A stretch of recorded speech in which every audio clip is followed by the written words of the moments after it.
우리 오늘 잠언에 있는 말씀 함께 살펴보도록 하시겠습니다.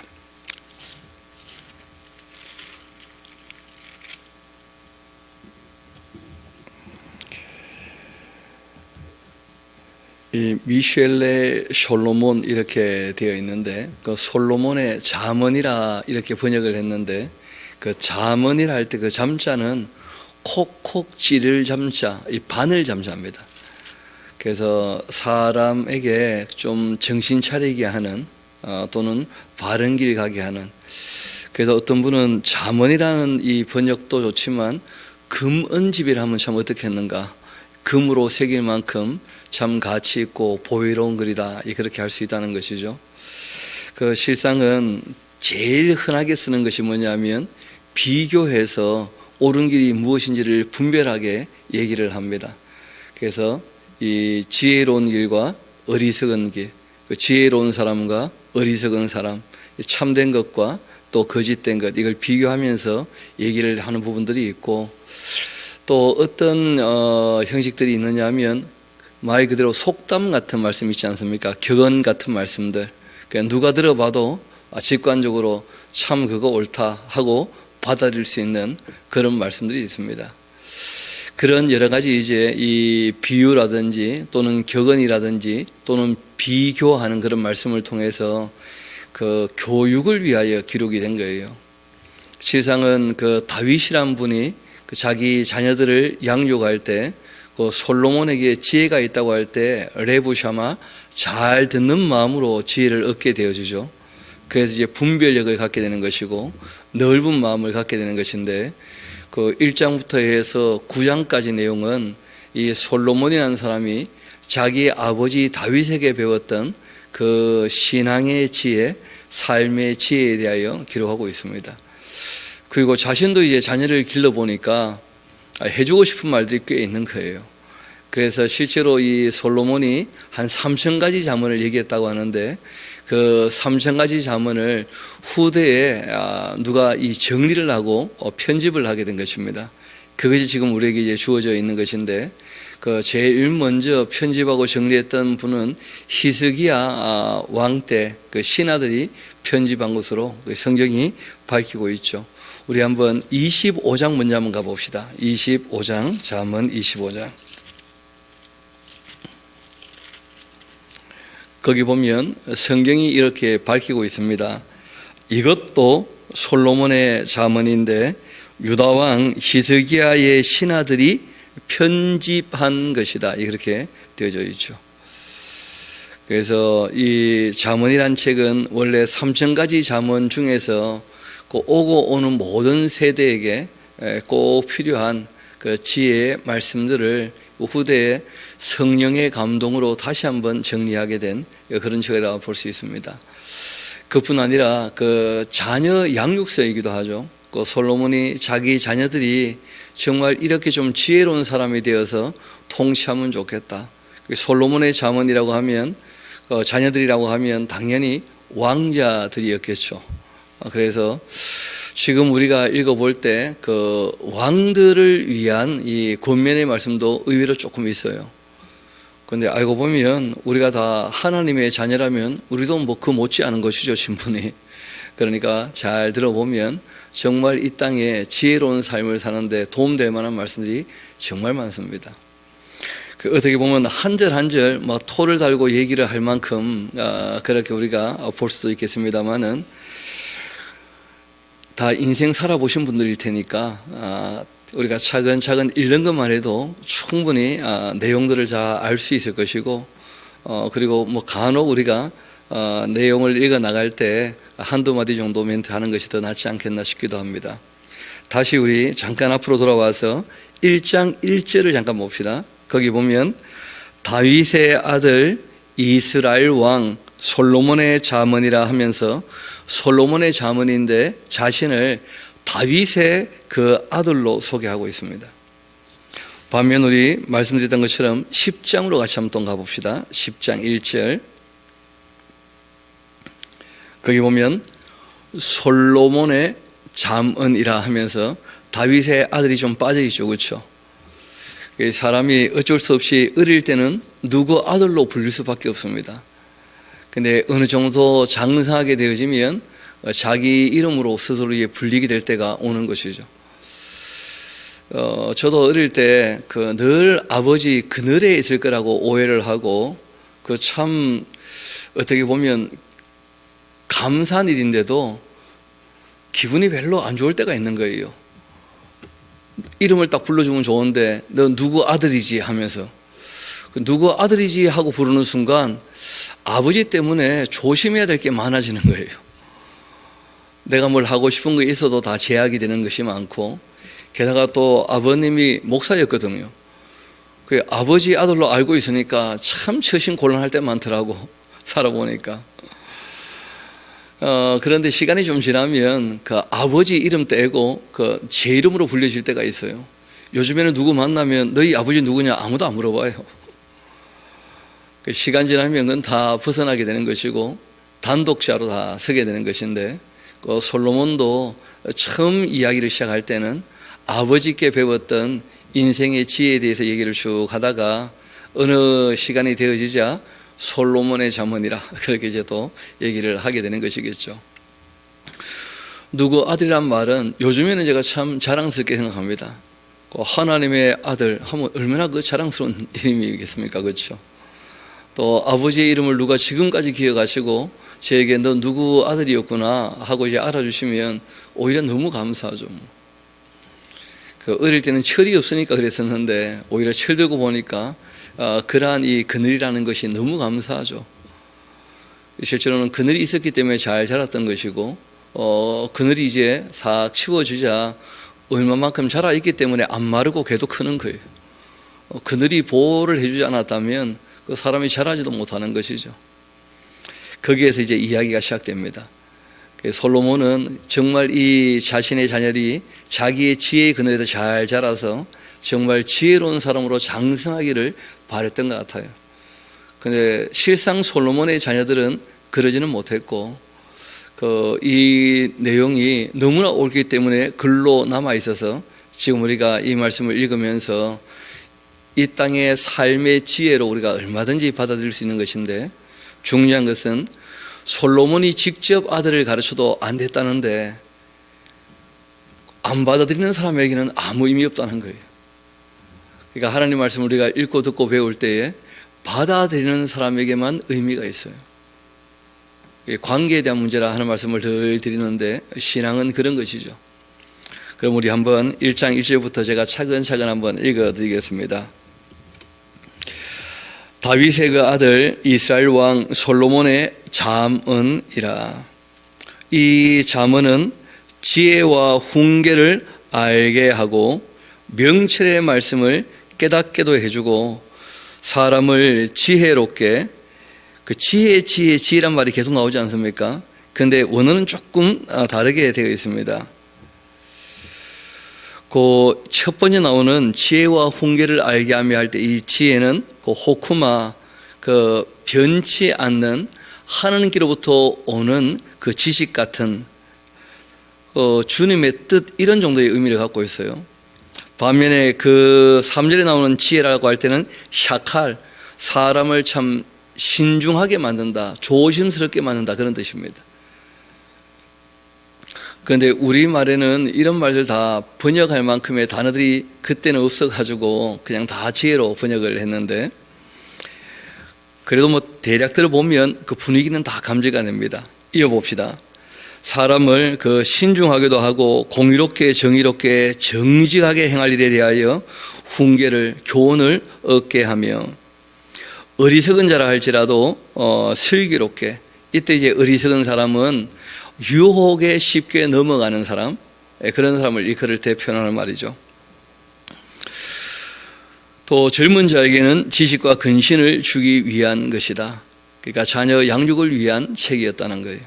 유혹에 좀 쉽게 넘어가기도 하고 뭘 몰라서 또 뭘 어떻게 해야 될지를 알지 못하는 그들에게 지식과 근신을 주기 위한 것이다. 젊은 자에게. 지혜가 있는 사람이라면 듣고 학식이 더하게 될 것이고, 명철한 사람이라 할지라도 지략을 다 얻게 될 것이다.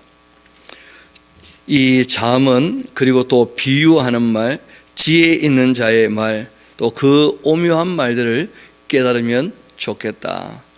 그래서 이 오묘한 말 하는 것이 격언이나 속담 같은 그런 것을 얘기하는 거예요. 그러니까 한두 문장에 아주 중요한 이 진리를 담고 있고 지혜를 주는 말씀을 담고 있다는 것이죠. 그래서 최고의 그 지식, 가장 중요한 그 지혜, 그게 바로 1장 7절입니다. 이제 서문을 얘기하고 내용으로 들어갈 때 제일 먼저 말씀하신 것이 1장 7절이에요. 우리 같이 한번 읽어볼까요? 시작. 여호와를 경외하는 것이 지식의 근본이거늘 미련한 자는 지혜와 훈계를 멸시하느니라. 아멘. 하나님을 경외하는 것으로 모든 게 시작되어야 된다. 하나님을 인식하지 않고 있다면 온갖 지혜를 지식을 가지고 자기 욕심을 위해서 또는 자기의 이기적인 욕망이나 교만함을 위해서 사용할 수 있거든요. 그래서 하나님을 경외하는 것이야말로 모든 것의 근본이 되어야 된다는 거예요. 그것 없이는 무엇을 얻어봤자 의미가 없다는 거예요. 그래서 이 잠언이라는 책의 가장 중요한 말씀인데, 하나님을 경외하는 자세가 없이는 아무것도 의미가 없다 하고 시작을 합니다. 내 아들아, 너희 아버지의 훈계를 잘 들어보고 어머니의 법을 떠나지 말아라. 이것이 너희 머리에는 아름다운 관이 될 것이고 너희 목에는 금사슬이 될 것이다. 아빠, 엄마 하는 말 중에 틀린 말 잘 없다는 거죠. 그렇죠? 다 양심의 발로로 아이들 잘 되라고 하는 말씀이니까. 내 아들아, 또 악한 자가 너를 꾀일 수 있는데 이 땅 살아가다 보면, 그러면 그들의 꾀임에 따라가지 마라. 꾀는지 안 꾀는지는 사람의 보편적인 양심을 가지고 대부분 알아요. 가면 안 될 것 같은데 그런데 참 하고 이제 따라가는 경우가 많거든요. 꾀는다는 거예요. 그러니까 거기에 넘어가지 말라고 부탁을 해요.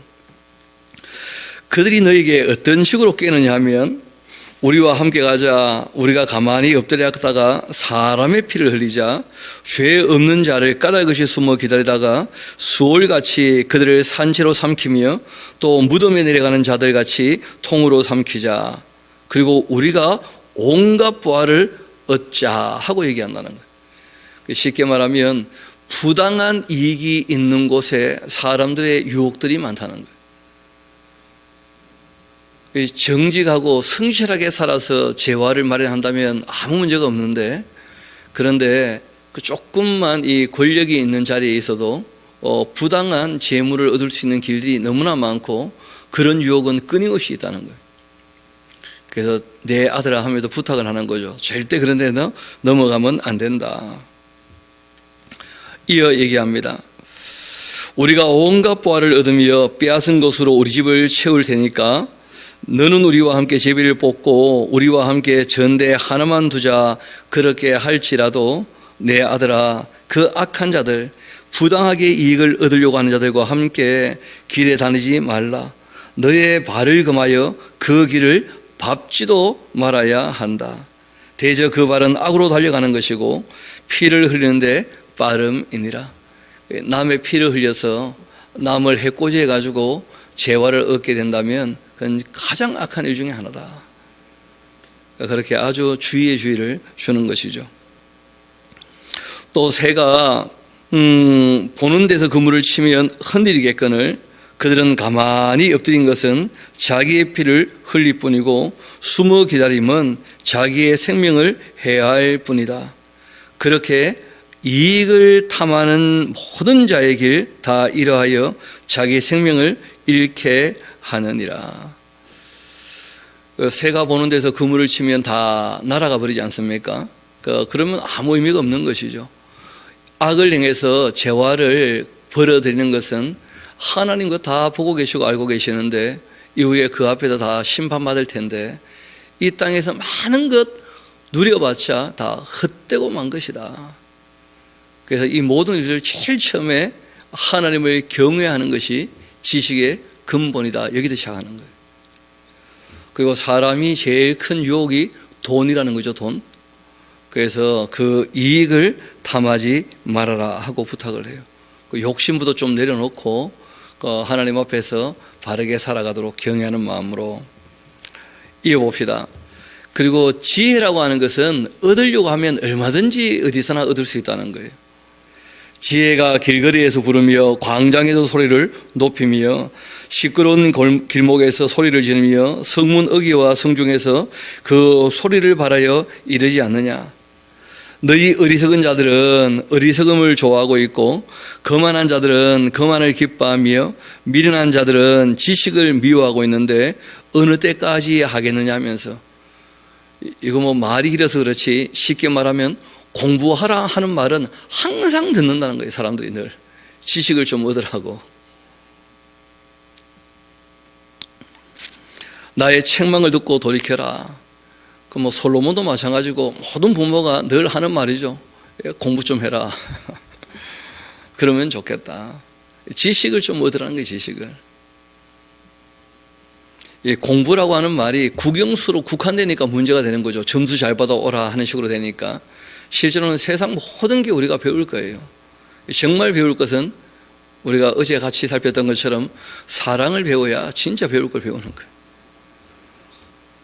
무엇을 소망할 것인가 소망을 배워야 되는 것이고, 우리가 무엇을 믿고 어떻게 믿을 것인가 믿음을 배워야 될 것이고, 믿음, 소망, 사랑 이 세 가지가 항상 있을 겁니다.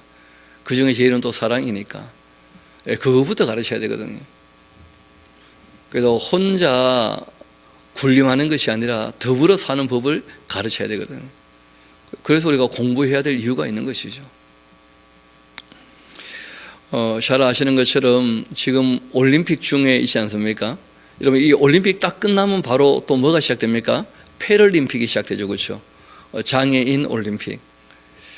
원래는 장애인 올림픽에 대해서 사람들이 별로 관심을 안 갖고 있었는데 1988년 88 올림픽 기억나십니까? 저도 이 학번이 88학번이거든요. 88 꿈나무로 불리게 되었었는데, 그때 이제 우리나라 올림픽 끝나고 패럴림픽 할 때 신문에서 몇 번 기사를 띄웠었어요. 그게 뭐냐면, 한국 사람들의 수준이 이것밖에 안 되나. 올림픽 할 때는 경기장마다 그렇게 사람들이 막 구름대처럼 몰리더니 장애인들 올림픽 하는데 너무 관중이 없다. 그렇게 이제 신문에 난 거예요. 그래가지고 저는 개인적으로 서울에서 공부했는데 올림픽 한 프로그램도 못 갔었거든요. 근데 그때 이제 신학생들도 다 함께 뭐라고 했느냐 하면, 야, 우리 패럴림픽 보러 가자 해가지고 그때 가서 이제 그 장애인들 경기하는데 막 응원하고 있던 거 기억이 나요. 근데 그때부터 우리나라에서도 장애인에 대해서 더불어 사는 그 의식이 생겨났어요. 장애인 법이 그때부터 많이 생겨나게 됩니다. 그리고 그때부터 이제 모든 나라에서도 올림픽 못지않게 패럴림픽을 준비하기 시작했어요. 그런 면에서는 1988년 88 올림픽 꽤 자부심이 있는 것이죠. 한국 사람들이 꽤 의식이 깨어나게 되었다는 거예요. 그때. 그러니까 더불어 사는 법을 배운다는 것 참 의미가 있는 것이죠. 그래서 얘기를 합니다. 아빠가 이렇게 책망하는데 내 말을 좀 잘 듣고 돌이켜라. 어리석은 길에서 자꾸 놀기만 하지 말고 공부 좀 해라 하는 것이죠. 배울 걸 잘 배워야 되는 것입니다. 봐라, 내가 나의 영을 너에게 부어주며 내 말을 너에게 보여줄 것이다. 내가 불렀으나 너희가 듣기 싫어하였고 내가 손을 폈으나 돌아보는 자가 없었다. 도리어 나의 모든 교훈을 멸시하며 나의 책망을 받지 아니하였은즉 너희가 재앙을 만날 때에 내가 웃게 될 것이다. 가만 보니까 나의 책망을 듣고 할 때 솔로몬이 하는 말인 줄 알았는데 알고 보니까 하나님 마음도 똑같아요. 아버지 하나님께서 지혜를 좀 가지라고 지식을 얻으라고 그렇게 말씀하시는데 사람들이 귀 기울여 듣지 아니하니까 결국 이제 너희가 나의 교훈을 멸시했고 책망을 받지도 않았으니까 너희가 재앙만 할 때 내가 웃게 될 거고 너희가 두려움이 임하게 될 때 내가 비웃게 될 거다. 너희의 그 두려움이 광풍같이 임하겠고 너희의 재앙이 폭풍같이 이르겠고 너희에게 근심과 슬픔이 있게 될 것이다. 그때 너희가 나를 부를 것이다. 그 지혜를 또 의인화해서 얘기하기도 하는 것이죠. 그래도 내가 대화하지 아니하겠고 부지런히 나를 찾으리라. 그래도 나를 만나지 못하게 될 것이다. 누구나 다 알죠. 배움에는 뭐가 있다는 거예요? 때가 있다는 거예요. 나이에 맞게 배워야 됩니다. 나이에 맞게. 자라가면서 나이에 맞게 배워가는 것이 참 중요한 것이죠. 대저 너희가 지식을 미워했고 여호와 경외하기를 즐거워하지 아니했고 나의 교훈을 받지도 않았고 나의 모든 책망을 의심여겼음이니라. 그러므로 기억하라는 거죠. 자기의 행위의 열매를 먹게 되고 자기 꾀에 배부르게 될 것이다. 어리석은 자의 퇴보, 어리석은 것만 해도 문제인데 뒷걸음질 치는 사람들이 있다는 거예요. 전혀 잘하지 못하고 배우지 않으면 잘하지 못합니다. 어리석은 자의 퇴보는 결국 자기를 죽이며 미련한 자의 그 안일함은 결국 자기를 멸망시키려니와. 오직 나의 말을 듣는 자 평안히 살게 될 것이고 재앙의 두려움이 없이 안전하게 될 것이다 하면서, 그래서 지혜의 말을 들으라. 하나님을 경외해서 하나님 하신 말씀을 잘 들어야 된다. 아버지와 어머니가 너희들을 교훈하기 위하여 하시는 그 책망들, 그 경계의 말씀들 잘 들어야 한다 하고 이제 부탁을 하신 것이죠. 그 부탁의 1장에서는 뭐 대단한 얘기를 한 것처럼 보이지만 제일 큰 부탁이 한 가지 있었죠. 그게 뭐냐면 이익을 탐하지 말라는 거예요. 그 악한 자들과 함께 그 행동하는 그들의 그 유혹에 빠지지 말도록 그렇게 특별히 경계를 하신 것이죠. 그리고 또 한 가지 더 얘기하신 것이 있다면 공부를 해라. 그렇게 해서 정당하게 재화를 얻어야 되지 않겠는가, 그런 얘기를 하신 거예요. 2장 이어봅시다.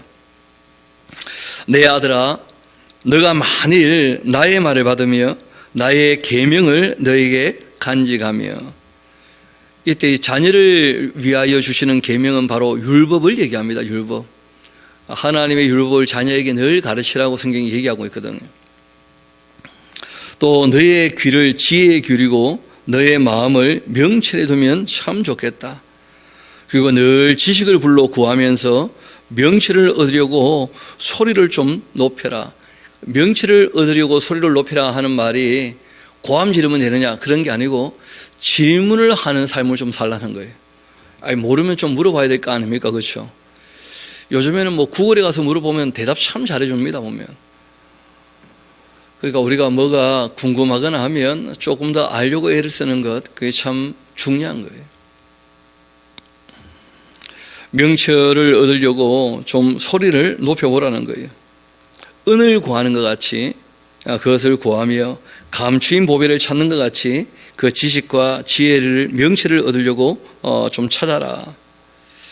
그리고 여호와 경외하기를 늘 깨달아야 된다. 그러면 하나님을 알게도 된다. 아는 것과 믿는 것, 이 하나가 되어야 되는데 하나님 경외하기를 깨닫고 하나님을 알게 되고 하는 게 참 중요하다는 거예요. 왜냐하면 하나님이 사람을 만드셨기 때문에 실제로 온갖 좋은 것은 하나님으로부터 오거든요. 대저 여호와는 지혜를 주시며 또 지식과 명철도 그 입에서 다 내심인데 그는 정직한 자를 위하여 완전한 지혜를 예비하신 분이시다. 행실이 온전한 자에게는 방패가 되신다. 그러니까 너희들이 지혜를 얻을 때 정직한 데 사용하느냐, 그 지혜를 가지고 또 자기 이익을 위해서 거짓되이 사용하느냐, 이 전혀 다르거든. 거짓되이 사용하는 지혜는 완전한 지혜가 아니에요. 그건 악한 지혜죠, 악한 지혜. 또 행실이 온전해야지, 그 아는데 전혀 행하지 않는다, 아무 의미 없죠. 하나님은 행실이 온전한 자에게 방패가 되어주신다는 거예요. 대저 그는 정의의 길을 보호하셔요. 정의롭게 살아야 한다. 또 그의 성도들의 길을 보존하여 주신다. 세상과 구별된 거룩한 삶을 살아야 한다. 이 성도라는 말이 거룩한 물이죠, 그렇죠? 그런즉 너가 공의로움, 정의로움, 정직함, 그 모든 그 선한 길을 깨달을 것이다. 그러니까 하나님의 말씀을 읽고 듣고 배우면 이런 걸 다 배우게 될 거라는 거예요. 곧 지혜가 너희 마음에 들어가며 또 지식이 너희의 영혼을 아주 즐겁게 해줄 것이다. 알고 보면 우리가 늘 입으로 읊조리는 것이 우리 마음에 들어와서 우리 마음이 되는 것이죠. 그래서 이 지혜가 너의 마음에 들어가게 될 거다. 너희가 정말 구하고 찾으며 소리를 높여 부른다면 그것이 다 너희에게 들어오게 될 것이다. 너희 마음에 들어가게 되고 지식이 너희 영혼을 즐겁게 할 것이다. 이 근신이 너를 지켜줄 거다. 그러니까 사람이 좀 신중해야 문제가 안 생긴다는 거예요. 이 근신이란 말이 그 신중함을 얘기하거든요. 남들보다 한두 번 더 생각해 보는 것. 또 명철이 너를 보호해 줄 것이다. 악한 자의 길, 폐역을 말하는 자에게 이 건져내어 줄 거다. 이 무리는 악한 자나 폐역한 자들, 정직한 길을 떠나 어두운 길로 행하고 있고 행악인데 그것을 기뻐해요. 그러니까 우리가 기쁘게 살자. 무엇으로 기뻐할 것인가를 생각해야 돼요. 그러니까 악을 행하면서 기뻐하는 사람들도 얼마든지 있거든요. 악인의 폐역을 즐거워하고 있는데 그 길은 구부러졌고 그리고 그 행위는 폐역한 거 아니냐. 바른 길 가는 게 아니라는 거예요. 그래서 인생 뭐 내 행복을 위해서 내 기쁨을 위해서 살겠다. 그 바른 길 가는 게 아닙니다. 그 길은 구부러져 있어요. 하나님께서 우리 인생들에게 이것을 기뻐하라고 말씀하신 게 있어요. 그 길을 가야지 되는 것이지 그 악을 행하면서 기뻐한다면 그거는 진짜 악한 것이죠. 지혜가 또 너를 음녀에게 또 말로 호리는 이방 계집에게 구원할 텐데 그는 젊은 시절에 짝 버리고 그 하나님의 언약을 잊어버린 자다. 그의 집은 사망으로 그의 길은 수월로 기울어져 있는데 누구든지 그에게로 가는 자 돌아오지 못하고 또 생명길을 얻지 못할 것이다. 이 당시에는 그 뭐 제일 권력이 있고 돈 있는 사람들이 그 익숙하게 할 수 있는 그 쾌락이나 오락이 그 여성들과 함께 뭐 자는 것이죠. 왕자들이. 그러니까 그런데 방만하게 인생을 사는 사람들이 많다는 거예요. 그래서 이익을 위해서 이익을 탐하는 마음으로 악을 행하는 것도 문제고 그 가정을 소중히 여기지 않고 음녀를 향하는 것도 다 문제가 된다. 그렇게 이제 주의를 주시는 거죠. 이어봅시다. 20절 지혜가 너를 선한 자의 길로 행하게 하고 또 의인의 길을 지키게 할 텐데 대저 정직한 자는 땅에 거하게 되고 완전한 자 땅에 남게 될 것이다. 그러나 악인은 땅에서 끊어지고 만다. 간사한 자 땅에서 다 뽑히게 될 것이다. 그러니까 자기의 생활을 건전하고 경건하게 하지 않으면 그러면 다 문제가 생길 수 있다는 거예요. 뽑히게 되어지고. 내 아들아 나의 법을 잊어버리지 말아라. 너의 마음으로 나의 명령을 지켜라. 그러니까 부모님 말할 때 그 눈앞에서만 하는 척 하는 것 그 아무 의미 없다는 거예요. 그래서 저희들도 그 아이들에게 이 강요하지 않는 이유가 강요하거나 강압하면 눈치 보면서 하는 척 해요. 그러면 아무 의미가 없잖아요. 마음으로부터 지켜야 돼요. 정말 그게 옳구나 하고 내가 옳다고 인정하고 자신이 해야 진짜가 되는 것이지 남의 눈치 보고 하는 것은 아무 의미가 없는 거예요. 그래서 부탁을 하죠. 내 아들아 나의 법을 잊어버리지 말며 너의 마음으로서 나의 명령을 지켜야 한다. 그렇게 하면 그것이 너희가 장수하게 하고 많은 애를 누리게 하며 평강을 더하게 할 것이다. 이 인자와 진리가 너희에게서 떠나지 말게 하라. 뭐 인생의 가장 중요한 것 중에 하나죠, 그렇죠? 그 인애와 자비, 그 긍휼히 여기는 마음이 있어야 돼요. 사람을 만날 때 사랑하는 마음, 자비로운 마음 늘 필요한 것이죠. 그 인자와 그리고 그 진리가 너희에게서 떠나지 말게 하라. 그것을 너의 목에 매며 너의 마음판에 새겨야 한다. 그게 우리는 늘 진리를 추구하는 사람들입니다. 우리가 진리라고 하는 말이 이치에 비추어 봤을 때 옳다 하는 말인데 그 창조에 대한 또는 이제 이 새 말에 대한, 또 인간이라고 하는 존재에 대한 성경 이외에는 거기에 답이 없거든요. 그래서 우리가 하나님 말씀을 진리라 그러는 것이죠. 또 죄에 빠진 인간에 대해서 하나님께서 하신 일이 있지 않습니까? 그 아들을 보내서 우리를 건진 것에 대해서 성경이 다 계시를 하고 있어요. 그 하나님께서 우리에게 주신 그 말씀과 하나님 하신 모든 일들이, 그래서 우리가 진리라 그렇게 얘기하는 것이죠. 따져보면 이치에 너무 옳기 때문에 그 기독교나 이 성경식 이외에는 그런 진리를 얘기해 주지 못해요. 몇 가지 따져 묻게 되어지면 더 이상 답하지 못하는 그 질문 앞에 늘 서게 되거든요. 그래서 이 근본적인 것, 가장 궁극적인 것, 거기에 대한 이 질문에 대한 답은 그 성경이 우리에게 하고 있습니다. 그 진리, 그 진리를 늘 앞에 두라는 거예요. 떠나게 하지 말고. 이어봅시다. 그렇게 하면 너가 하나님과 사람 앞에서 은총과 귀중히 여김을 받게 될 것이다. 너는 마음을 다하여서 여호와를 신뢰하고 너의 명철을 의지하지 말아라. 사람이 이익을 탐하는 마음이 있으면 이렇게 하면 잘 될 것 같다 하는 마음이 들 때가 늘 있거든요. 그런 거 탐하지 말라는 거예요. 또 눈앞에 있는 기쁨이나 쾌락을 추구하지 말라는 것이죠. 이게 나에겐 억수로 큰 기쁨을 줄 것처럼 여기는데, 우리가 어릴 때 다 그런 불장난처럼 해봐서 알지 않습니까? 지나가면 후회밖에 남는 게 없고, 진짜 기쁨을 준 게 아니거든요. 알고 보면 다 속았던 것이지. 그래서 늘 부탁을 합니다. 너의 명치를 의지하지 마라. 하나님 하신 말씀을 올곧게 걸어가는 것이 잘하는 것이죠. 너는 범사에 그 하나님을 늘 인정하는 삶을 살아야 한다. 그렇게 하면 하나님께서 너희들에게 인정을 받으시니까 너희의 길을 지도해 주실 것이다. 그래서 우리가 기도하는 겁니다. 이것이 말씀에 기록된 주님의 뜻인 줄 알고 이렇게 적용하려고 하는데 도와주시라 할 수 있는 것이고, 실제로 우리가 적용을 하려고 할 때 실제로는 헷갈릴 때가 종종 있거든요. 욕심이 아님에도 불구하고 선택을 해야 될 일이 종종 있어요.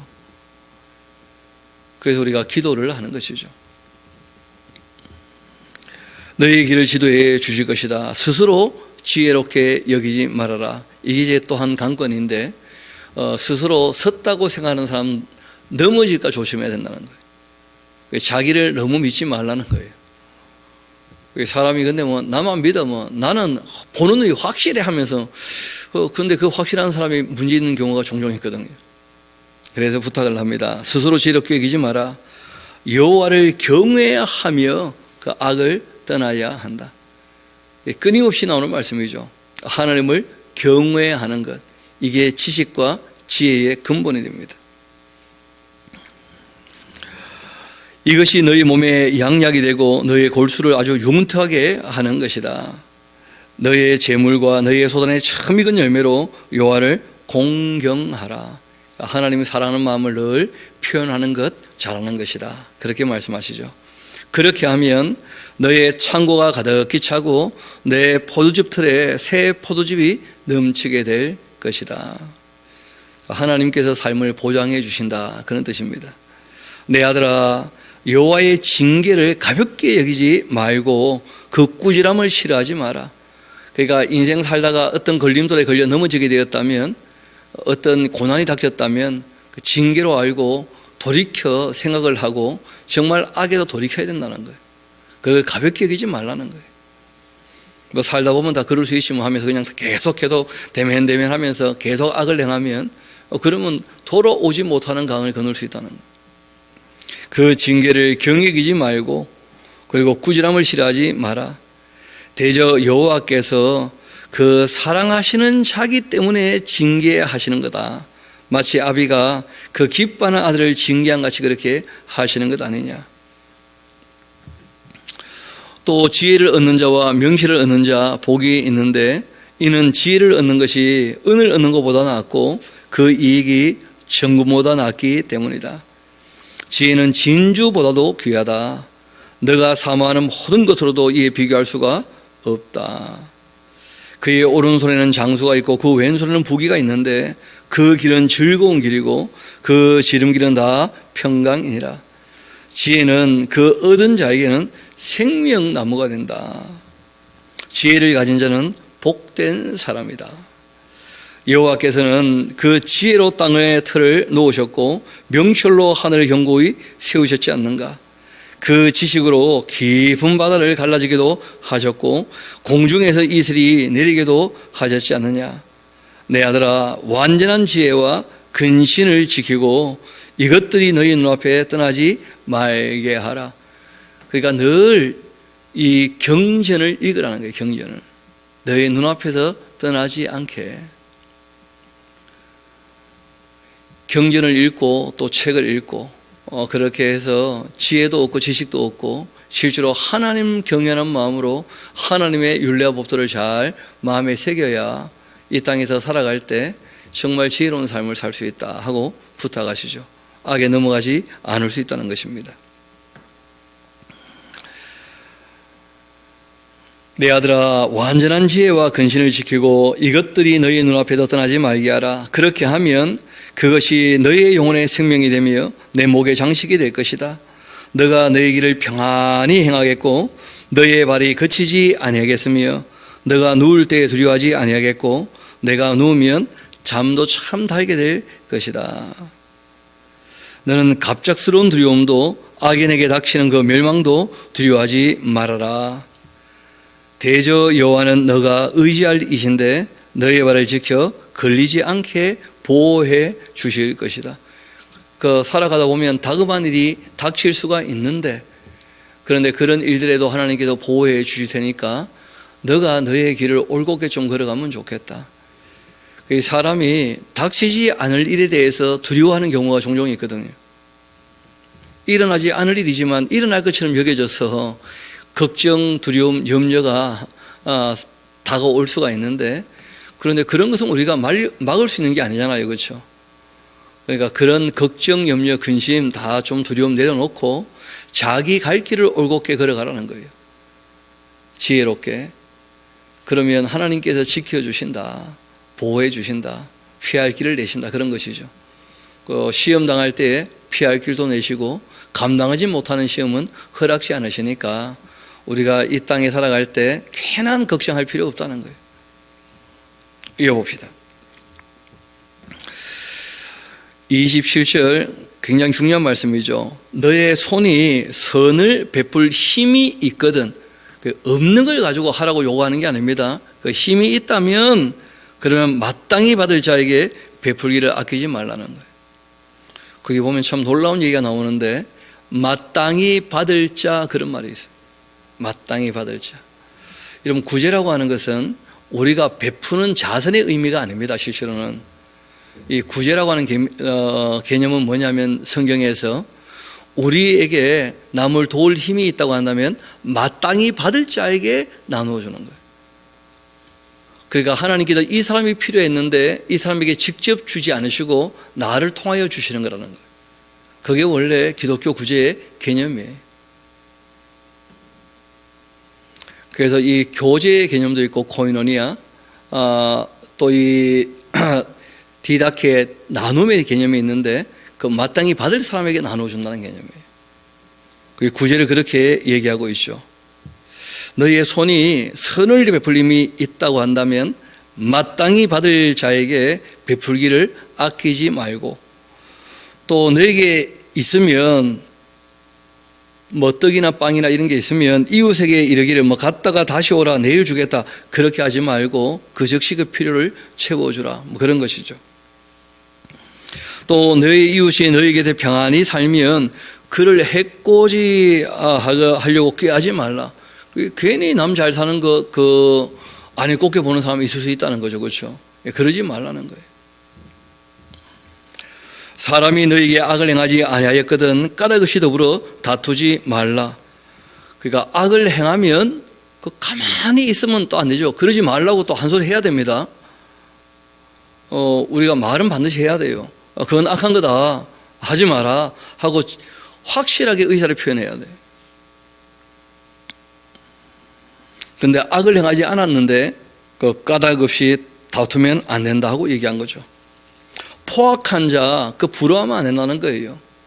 그 깡패들 보면 그들먹거리면서 공짜 술 마시고 이 함부로 사람들 대하고 그것도 또 권력이라고 그런 것도 부러워하면서 이 중고등학생들이 조폭들을 부러워하는 경우가 있다는 거예요.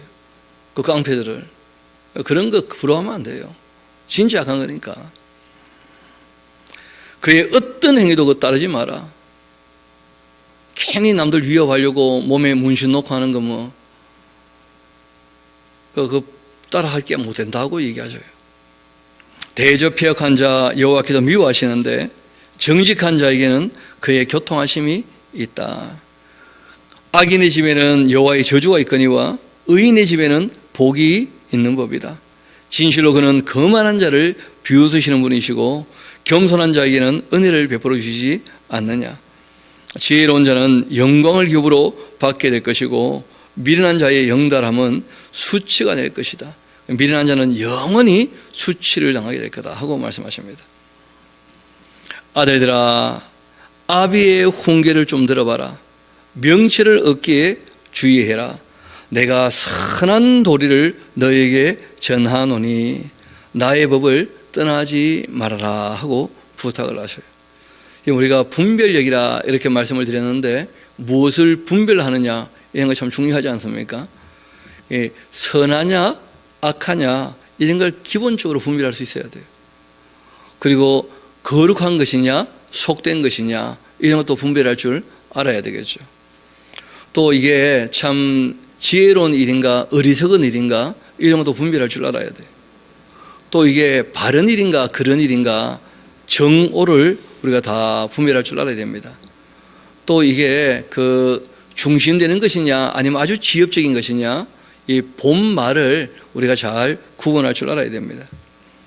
또 이것이 아름다우냐 이게 더러우냐 미추 정도는 분간할 줄 알아야 되겠죠. 또 이게 실제적인 것이냐 아니면 헛된 것이냐 허실을 분별할 줄 알아야 됩니다.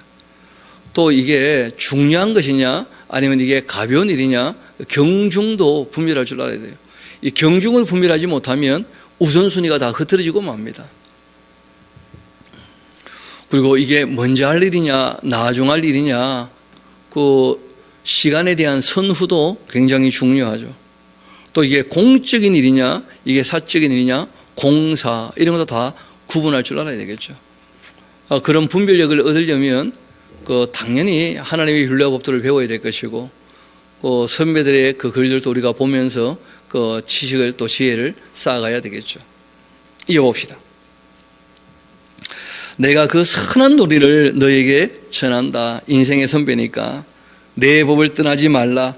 나도 내 아버지에게는 아들인 적이 있었고 내 어머니 보기에 유약한 외아들이어서 나도 아버지와 어머니에게 배운 것이고 정말 또 그렇게 살아보니까 정말 유익하더라. 그걸 이제 자녀에게 얘기하는 거죠. 그 아버지 다윗이 나를 가르쳐 이르기를 나의 말을 너의 마음에 두어라. 나의 명령을 지켜라. 그러면 살리라. 늘 다윗이 얘기했던 것이 딴 게 아니었죠. 하나님의 율례와 법도를 따르며 정말 성실하게 정직하게 살아야 된다. 이게 다윗의 교훈이었거든요. 그러면 살리라. 지혜를 얻고 명철을 얻으라. 나의 입의 말을 잊지 말며 어기지 말아라. 지혜를 버려서는 안 된다. 그 지혜가 너를 보호하지 않겠느냐. 그 지혜를 사랑해라. 그래서 그가 너를 지킬 것이다. 늘 다윗이 이런 말을 했기 때문에 솔로몬이 하나님 앞에 처음 이제 왕이 되고 산당에서 이제 제사를 하고 기본 산당에서 꿈에 하나님 나타나셔서 뭘 원하냐 했을 때 듣는 마음 지혜를 허락해 주옵소서. 그렇게 얘기했던 거 아니겠어요? 늘 아버지가 얘기했던 것이 귀에 남아 있었던 거예요. 마음에 남아 있고. 이어봅시다. 지혜가 진리니까 지혜를 얻어라. 너가 얻는 모든 것 가지고 명철을 얻어야 한다. 그 지혜를 높여라. 그러면 그가 너를 높이 들 거다. 만일 그를 품에 품으면 그가 너를 영화롭게 할 것이다. 그가 아름다운 관 너의 머리에 두겠고 영화로운 면류관 너에게 주리라. 그렇게 하셨느니라. 내 아들아 들으라. 나의 말을 받아라. 그러면 너의 생명의 해가 길 것이다. 내가 지혜로운 길을 너희에게 가르쳤고 정직한 길로 너를 인도하였으니까 다닐 때 너희의 걸음이 공고하지 아니할 것이고 달려간다 할지라도 실족하지 아니할 것이다. 훈계를 굳게 잡아 놓치지 말고 지켜라. 그런 것이 다 너에게 생명이 되지 않겠느냐. 사악한 자의 길에 들어가지 말며 악인의 길로 다니지 말지어다. 그의 길을 피하고 지나가지 말며 돌이켜 떠나갈지어다. 그들은 악을 행하지 못하면 잠을 못 자는 사람들인데 사람을 넘어뜨리지 못하면 잠이 오지 않는 사람들이다. 불의의 떡 먹고 강포의 술을 마심인데 의인의 길은 돋는 햇살 같아 크게 빛나 한낮의 광명에 이르게 되겠지만은 악인의 길은 어둠 같아서 그가 걸려 넘어져도 그것이 무엇인지 깨닫지 못하게 될 것이다. 그러니까 의로운 사람의 길은요, 갑자기 잘 되고 이런 거 잘 없다는 거예요. 아침에 돋는 햇살이라는 거 아시죠? 오늘 그 아침에 나올 때 햇살 돋기 시작하지 않습니까? 그런데 그 여명이라는 것이 갑자기 밝아집니까? 서서히 밝아집니까? 서서히 밝아져요. 어두워지는 것도 서서히 어두워져요. 그래서 언제 어두워지는지 모르는데 보면 벌써 어두워졌는데 다 그렇게 되는 것이거든요. 반면 그 악인은요, 걸려 넘어져도 무엇에 걸려 넘어지는지 모르게 갑자기 몰락을 해요. 갑자기. 그래서 어리석은 사람은 걸려 넘어져도 왜 걸려 넘어지는지 모르고 또 그 길을 걸어가요. 참 안타깝게도 그 유다의 거의 모든 왕들이 그러했었죠. 북왕국 이스라엘의 왕들은 전부 그랬거든요. 자기들이 걸려 넘어졌는데 어디에 걸려 넘어졌는지를 몰라. 그래서 계속 똑같은 악을 반복하면서 우상을 섬기는 그런 모습들을 보게 되죠. 그래서 부탁을 합니다. 그러지 말라는 거예요. 경계를 받을 줄 알고 권면을 받아들일 줄 알아야 한다 하고 부탁하십니다. 의인의 그 길은 돋는 햇살 같고 크게 결국 빛나게 되고 한낮의 광명에 이르게 될 때가 오는데 반면 악인의 길은 어둠 같아 그가 걸려 넘어져도 그것이 무엇인지 깨닫지도 못하지 않겠느냐. 내 아들아, 나의 말에 주의하며 내가 말하는 것 너의 귀를 좀 기울여 들으라. 그것을 너의 눈에서 떠나게 하지 말고 너의 마음속으로부터 지켜야 한다. 그 지혜를 얻는 자에게는 생명이 되고 그의 온 육체에게도 건강이 된다는 거예요. 그러니까 우리가 건강하는 지혜도 좀 얻어야죠, 그렇죠? 그래서 사람이 경건하고 건전하게 살면 건강은 따라오는 법입니다. 생활이 방만하면 건강해지게 되는 것이죠. 그리고 우리 23절부터 27절까지는 같이 한번 읽어봅시다. 아주 중요한 말씀을 하고 있는데요. 시작. 모든 지킬 만한 것 중에 더욱 너의 마음을 지켜라. 생명의 근원이 이에서 남이니라. 구부러진 말을 너의 입에서 버리며 삐뚤어진 말을 너의 입술에서 멀리하라. 너의 눈은 바로 보며 너의 눈꺼풀은 너의 앞을 곧게 살피어 너의 발이 행할 길을 평탄하게 하며 너의 모든 길을 든든히 하라. 좌로나 오로나 치우치지 말고 너의 발을 악에서 떠나게 하라. 아멘. 사람이 자기 마음을 그 어리석은 데서, 악한 데에서, 거짓된 데서, 불의한 데서 다 지켜내야 됩니다. 자기 마음을. 무릇 지킬 만한 것보다 더욱 내 마음을 지키라는 거예요. 그리고 사람이 구부러진 말이나 삐뚤어진 말, 요즘으로 얘기하면 거짓 뉴스 이런 거 자꾸 퍼뜨리고 하면 안 돼요. 남에게 들었던 말 확인도 안 해보고 그럴듯 하니까 자꾸 얘기를 하는 경우들이 있게 되는데 그런 거 우리가 참 주의해야 됩니다. 특별히 정치인들의 말은 더 심해요. 제가 정치인들 봤을 때 정직한 사람 많지 않더라고요, 보니까. 그런데 뭐 유튜브 보면 늘 그냥 이 선거를 앞두고 각 진영에서 뉴스를 막 만들어내지 않습니까? 그런데 그 만들어낸 뉴스를 마치 진리인 것처럼 퍼뜨리고 얘기하고 하는 것은 위험합니다. 자기는 그렇게 생각할 수 있다 할지라도 그것이 진리라는 걸 확인하기 전까지는 함부로 얘기하면 안 돼요. 다 우리가 좀 말 조심을 해야 됩니다. 그래서 성경이 부탁합니다. 정말 이 구부러진 말, 그리고 또 삐뚤어진 말, 남을 폄하하거나 남을 뮤시하고 멸시하는 그런 말들, 우리가 그런 걸 또다시 옮겨가고 그렇게 하는 것은 굉장히 잘못하는 거예요. 다 좀 주의할 필요가 있습니다. 5장 이어봅시다. 내 아들아 지혜에 주의하며 나의 명철에 너의 귀를 기울여라. 근신 지키고 너의 입술로 지식을 지키도록 그렇게 하라. 이때 이 지식이라고 하는 것은 참된 것이에요. 그러니까 우리 입을 거짓에 빌려줘서는 안 됩니다. 늘 참된 말을 해야죠. 대저 음료의 입술은 꿀을 떨어뜨리고 그 입은 기름보다 미끄러운데 나중은 쑥같이 쓰게 되고 두 눈을 가진 칼같이 날카롭게 될 것이다. 그의 이 발은 사지로 내려가며 그 걸음은 수월로 나가는데 그는 생명의 평탄한 길 찾지 못하게 되고 자기 길이 든든하지도 못하고 그것을 깨닫지도 못한다. 그러니 아들들아 나에게 듣고 나의 입에 말을 버리지 말고 너의 길을 그에게서 멀리해라. 그의 집 문에도 가까이 가지 말아라.